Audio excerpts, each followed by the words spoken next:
Messieurs, dames, bonjour à tous, bienvenue sur Momentum. Je m'appelle Tommy, je suis coach sportif et j'accompagne mes clients dans leur transformation physique au quotidien. Aujourd'hui, on se retrouve pour l'épisode numéro 56 du podcast où tu l'as vu dans le titre, on va parler comparaison et piège qu'il y a là-dedans.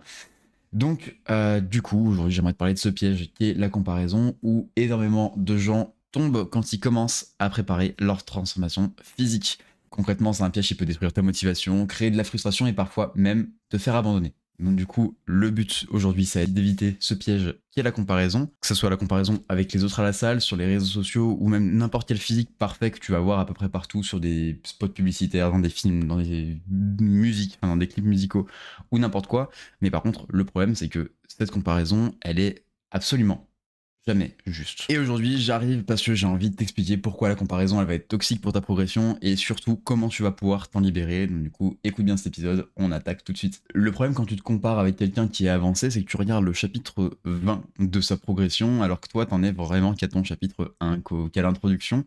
Et donc du coup, forcément, ça crée une inégalité. Et à la salle, quand tu vois quelqu'un de plus musclé, plus sec, plus endurant, plus fort, bah, ce que tu vas pas voir, c'est finalement depuis combien de temps il s'entraîne, les sacrifices qu'il a fait, que ce soit sur la diète, sur l'entraînement, sur le côté social, les erreurs qu'il a pris, les murs qu'il a pris et comment il a réussi à s'en dépêtrer, et tout évidemment le travail invisible qu'il y a derrière. Résultat derrière ça, bah du coup t'as l'impression d'être en retard, t'as l'impression de ne pas être assez bon, et surtout tu minimises les progrès que tu vas faire, alors que la vérité c'est que simplement t'es à une étape différente du chemin et que tu vas évoluer sûrement de la même façon, peut-être moins rapidement, peut-être plus rapidement, mais en tout cas, tu vas évoluer aussi. Forcément, grand allié de ce problème, c'est les réseaux sociaux. Aujourd'hui, on est exposé en permanence aux meilleurs moments des autres, mais du coup, ce qu'on oublie, c'est que sur Instagram, tu vois que des physiques incroyables. Tu vois des performances qui sont impressionnantes, des squats à 200 kilos, des transformations spectaculaires de moins 40, 50 en 6, enfin moins 50 kilos en 6 mois.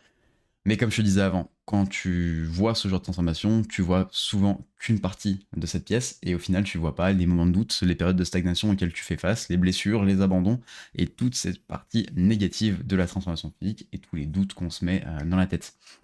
Au final, les résultats, ils montrent uniquement le résultat, et très rarement le processus complet, bien que ce soit en train d'évoluer, et qu'on voit de plus en plus d'athlètes se préparer en faisant des vlogs. Et forcément, quand tu compares ta réalité quotidienne à la vitrine parfaite d'un influenceur, bah obligatoirement, il va y avoir de la frustration qui va se créer et c'est tout à fait normal. Finalement, on l'a vu, se comparer avec les gens dans sa salle, se comparer avec les gens sur les réseaux sociaux, c'est peut-être pas forcément la meilleure idée si tu veux pas créer de la frustration.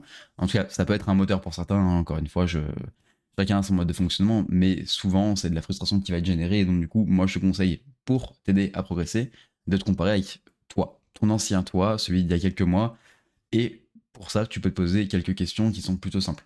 Est-ce que par exemple tu es régulier, plus régulier en tout cas, qu'il y a 3 mois? Est-ce que tu es plus fort qu'auparavant? Donc ça va passer forcément par noter tes performances.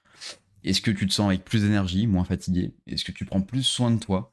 Tu vois, il y a pas mal de questions qui peuvent faire que tu vas pouvoir vraiment te poser et faire un bilan de ce que tu as fait au niveau de ta progression. Et forcément, ta progression, elle sera pas forcément spectaculaire, mais en tout cas, elle sera probablement là parce que tu auras fourni les efforts nécessaires. Parfois, la progression, encore une fois, c'est pas non plus un truc de fou. Des fois, c'est juste une séance de plus dans la semaine, 1 kilo de plus sur une barre, ou une meilleure technique, tout simplement, ou même un meilleur feeling. Et surtout, simplement, ne pas avoir abandonné et t'être rapproché de tes objectifs, et ça, c'est déjà énorme. Bon, tu l'as compris grâce à cet épisode, la comparaison, c'est un piège dans lequel beaucoup de gens tombent, tout simplement parce qu'elle nous fait perdre de vue notre propre chemin, et elle transforme notre parcours en compétition avec celle des autres. Alors qu'au final, notre objectif principal, qu'est-ce que c'était? C'était de faire une meilleure version de nous-mêmes. Et pour ça, je te propose de te rappeler que quelqu'un sera toujours plus avancé que toi, mais que quelqu'un sera toujours aussi derrière toi, si jamais ça peut te rassurer un petit peu. L'important, c'est pas la position que tu vas avoir sur cette course qui est la progression, mais c'est la direction dans laquelle tu avances. Et voilà, on est à la fin de cet épisode. Si il t'a parlé un petit peu, tu peux le partager à un ami qui a tendance à trop se comparer avec les autres. Si le podcast t'a plu, je te propose de t'abonner, de laisser un commentaire ou même une petite note, un like sur YouTube. Ça m'aide énormément à développer ce podcast. Si jamais t'es intéressé par du coaching, tu peux te rendre sur mon site tmcoaching.fr, m'expliquer ton projet comme d'habitude, et après on se calera un petit rendez-vous pour discuter ensemble.